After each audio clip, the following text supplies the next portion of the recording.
I love this time of year. I love the summer. I really do. I love to get out there and avoid the sun. But you know, folks, if you happen to be a moviegoer, let's face it, that's the greatest time. The studios roll out one big blockbuster hit after another. It's fantastic. Problem is, with so many movies to choose from, it's hard to know which ones are really worth seeing. That's why, from time to time, as a public service, I like to help our viewers by reviewing the current films. Sort of telling you what to avoid, what to look for. So here we go with yet another edition of Conan on the Aisle.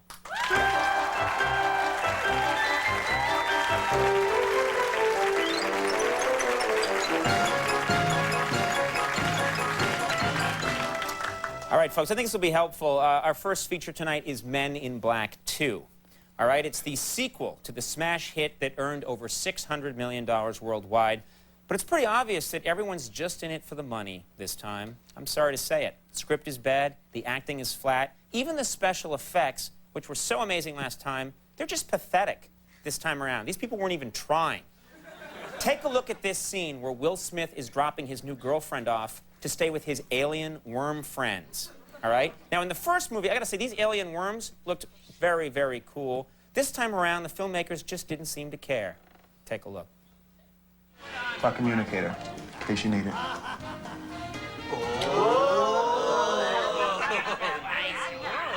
Okay. Just watch out for Nebel. Which one's Nebel? He's... Which one of y'all is Nebel? Yo, mama! It's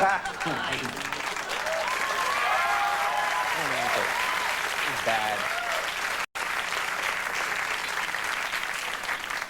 You can see that guy's head the whole movie. It's not right. All right, our next feature is Like Mike. It's the story of a boy played by rapper Lil Bow Wow who finds a magical pair of shoes and instantly becomes a great basketball player. Now, I actually like this movie. It's a fun little fantasy. There were some problems, though. Like when the boy goes one-on-one with an NBA star and he first shows the world his powers. The filmmakers wanted to impress us with how stunned everybody was to see this for the first time, but I think they went a little too far. Take a look. Make me like Mike.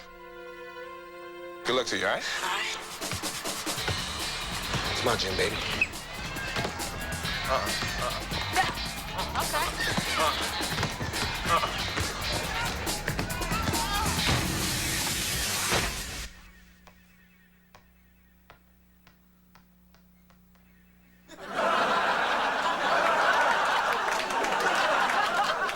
Let's hear it for the kid! Come on!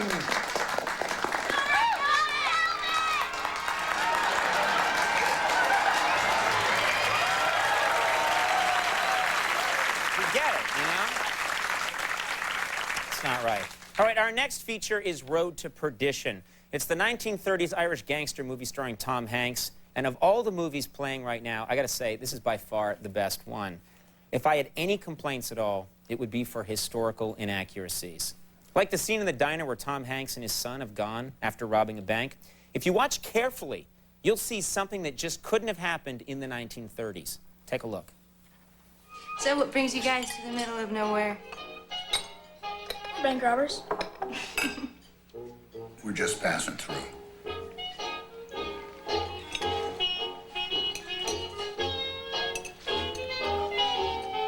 So when do I get my share of the money? Well, how much do you want? $200.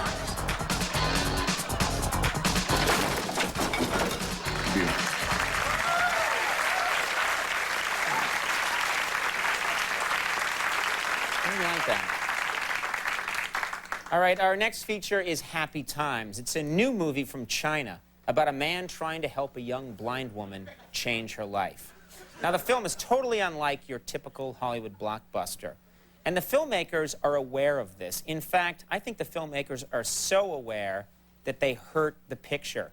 They're just trying to make this point about how they're not your typical blockbuster, and it's not right. Take a look at a typical scene. 咱们就是用啥呢？就是说，我想的一种新思路，完完全全是根据客人的要求。现在有钱人他就喜欢往这里来呀，是不是？你活吧不多，我把你领来之后呢，你就搁外边等着，等客人呢完事了，他走了，我叫你，你到时候一收拾，收拾完了呢，你再出来，就这么整，天天就这点活，吃的是职工食堂饭盒，咱那饭盒也挺好的。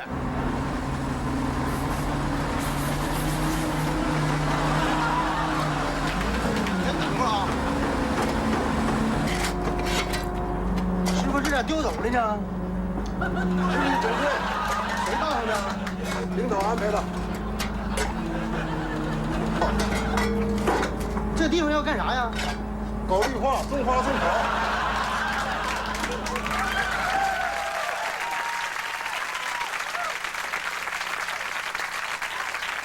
Okay, that's just not right. Our last feature is K-19, The Widowmaker.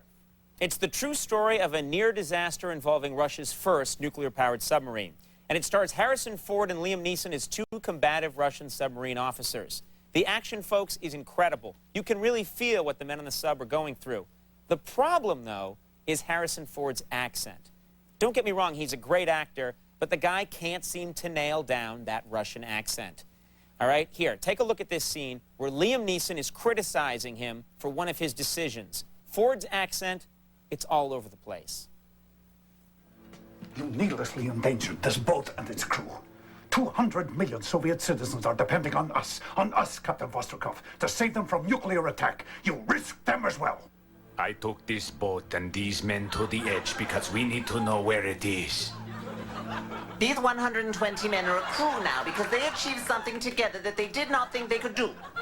Next time, when it is not a drill, they will go to the edge and past it. And die if necessary because that is what their duty demands of them.